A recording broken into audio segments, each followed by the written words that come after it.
Hello there. In this video I want to give you an update about my vintage Panasonic MC3500 build. As mentioned before, I want to do the changes to this bike step by step and also learn a lot on the way, hopefully. I brushed the seat post, so now it is silver and fits the stem and handlebar very well. And don't worry, I wore a mask. I went into our house's basement because it was already dark outside, so I was working on my bike after work in the evening. On that particular evening I ended up working 6 hours with no break, completely forgetting about time. So as you can see, the next thing after the seat post was the crankset. I was looking forward to remove these cranks here. I don't like their finish. I think they just look cheap.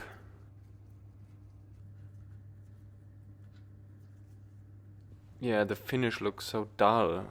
Not like silver, but more like gray, and I simply don't like that. However, I have to say I like the chain rings. Maybe they are stainless steel, I don't know.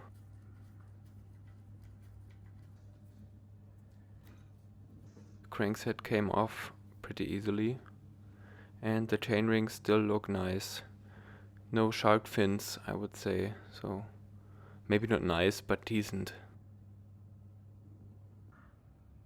Next off was the bottom bracket. That was something new for me, removing something like this. So I had bought the right adapter or nut for it. I wanted to replace the sealed bottom bracket with some old school bottom bracket where you can access the ball bearings. Here you can see the spindle.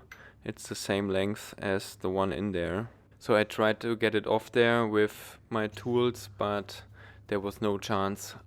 It didn't move a millimeter, and also this nut was a bit slipping off the cup of the bottom bracket. So that was frustrating, so frustrating.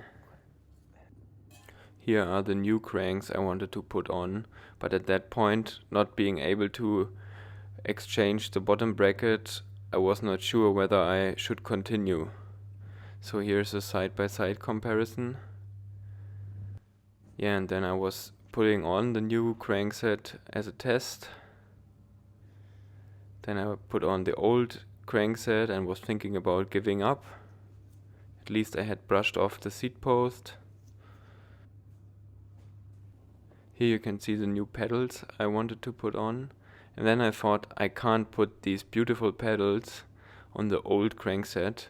And I also don't want to use the old crankset anymore with its dull and ugly finish. I want to use the shiny FC-MT60 crankset. So I eventually just put it on. I think the old bottom bracket was still spinning fine, and I would save this task for later.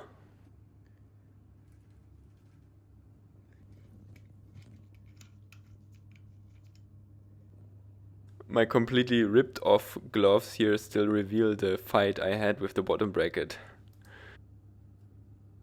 Anyway, so I put on the new pedals, tightened them.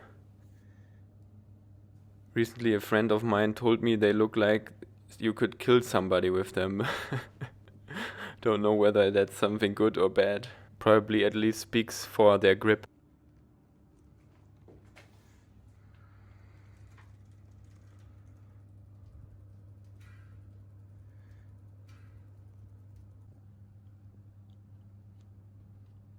At that point I was all in, so next up were the brakes.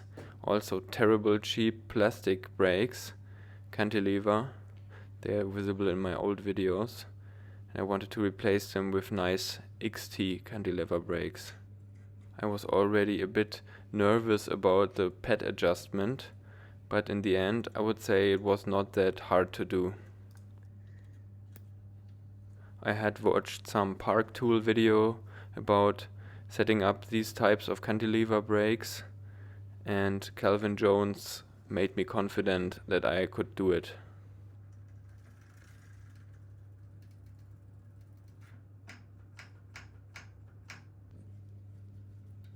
I had bought these brakes used online for 20 euros, including almost new Koolstop pads.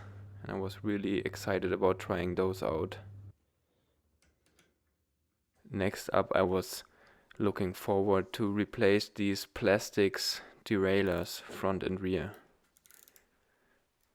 They do their job just fine, but they don't look that nice.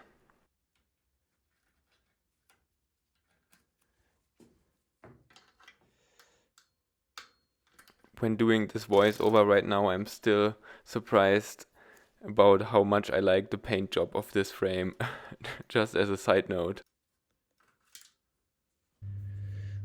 And the levers also had to go. Goodbye, plastics. And here you can see the brakes again. Ugly and chunky. Everything without the cables now. And at that point I was again very excited because I had never set up a new derailleur before. So I opened the old chain and was quite confident that I would remove that one. I had a new one lying around. At this point, shout out to my friend Patrick over in the United States.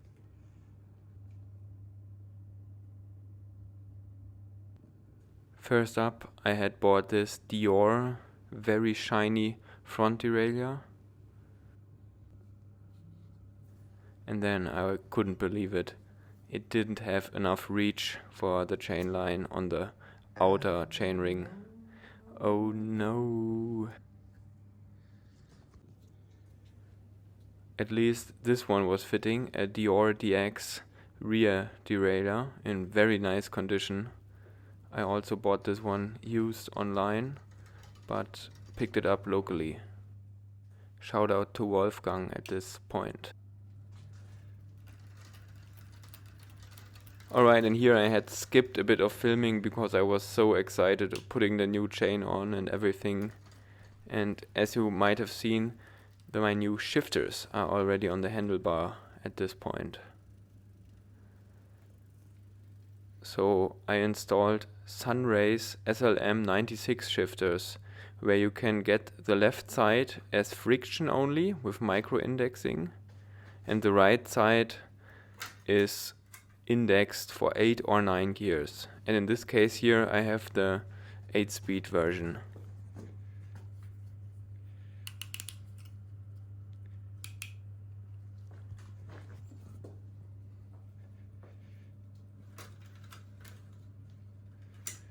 As you can see, it was not working too well at that point.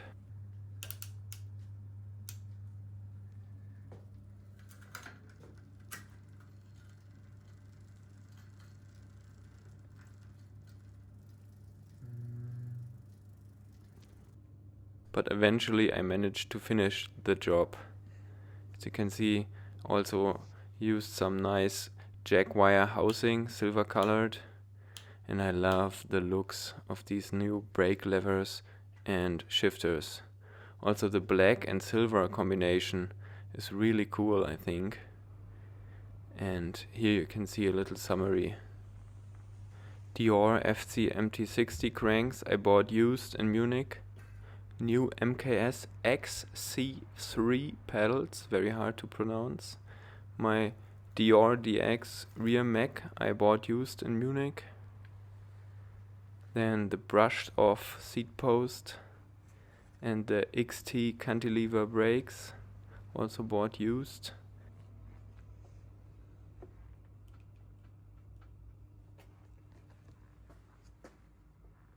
And then these nice Shimano brake levers and the Sunrace shifters, both new.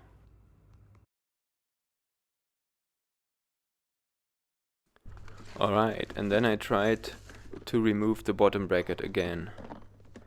I was about to try laying the bike down and removing it this way. So I got all my tools and first removed the cranks.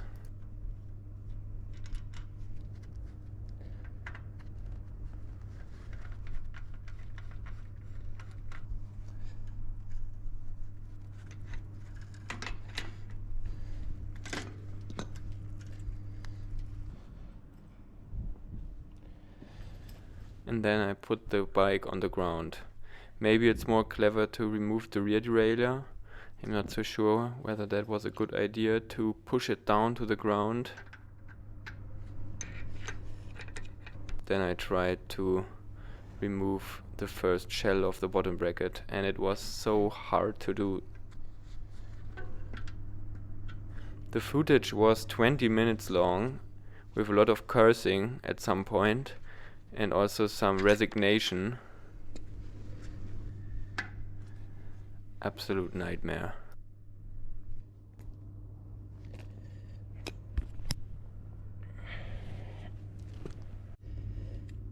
So at some point I got some grease or oil in the hope that this would help me to get the shell out of there.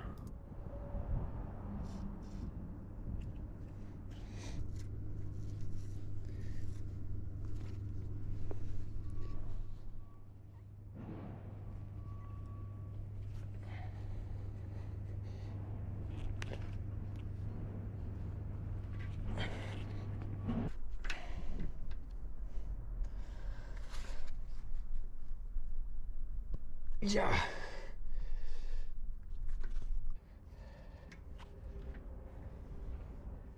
Finally, success. I had made it, and I was so relieved because I had slipped off some multiple times and was damaging this shell already. So at some point I was afraid that it would have no grip anymore. I wouldn't get it off at all.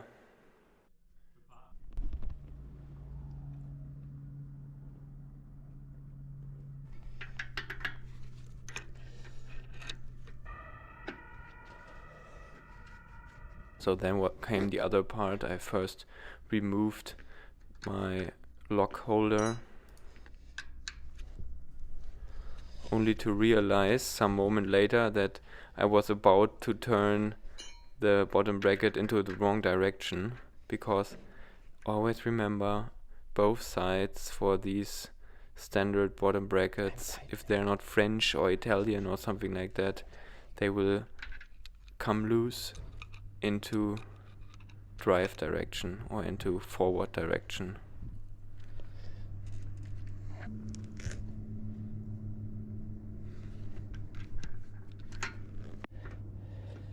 At some point I had it loose. I had stopped filming at that point though. What a relief to finally have this thing out.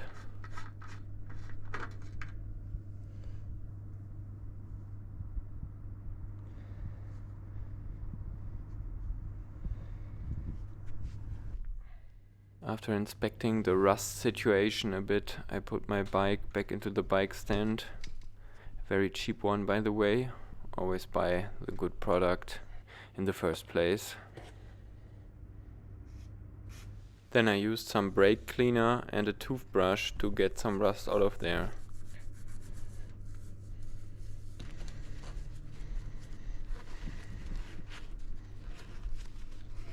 And it looked okay, I would say, at some point. Cleaned.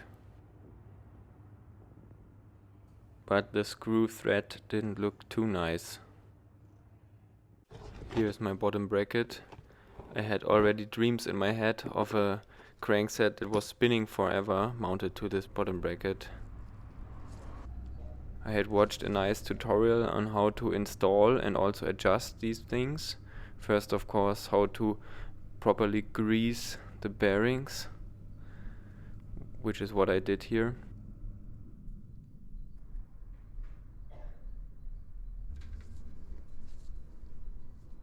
And then the next problem. It just wouldn't go in there nicely. I had to use force and then slipped off with this tool, I don't know what it's called. And I just decided to stop right there and put the old bottom bracket back in. Maybe the threads have to be done new. So the old one was still spinning fine, I would say, and now everything was cleaned, so I was still happy.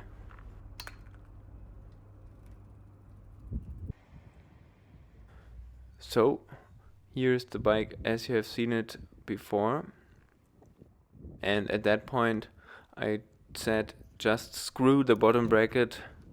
Let's do the final job of removing the plastics from these very nice brake levers and go for a test ride. Please listen to the clicky sounds of the new thumb shifters.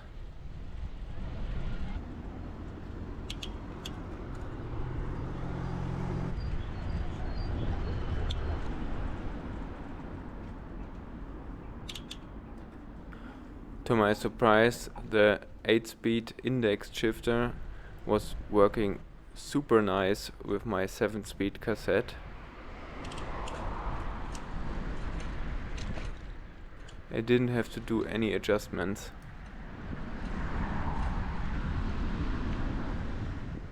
Also, the friction shifter for the front derailleur was working very good. However, you have to definitely push it quite a lot with a bit of force.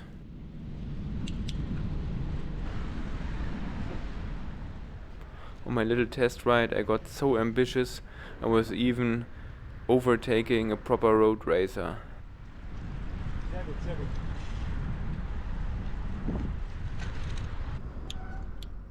But with his screeching disc brakes he couldn't bear that for a long time.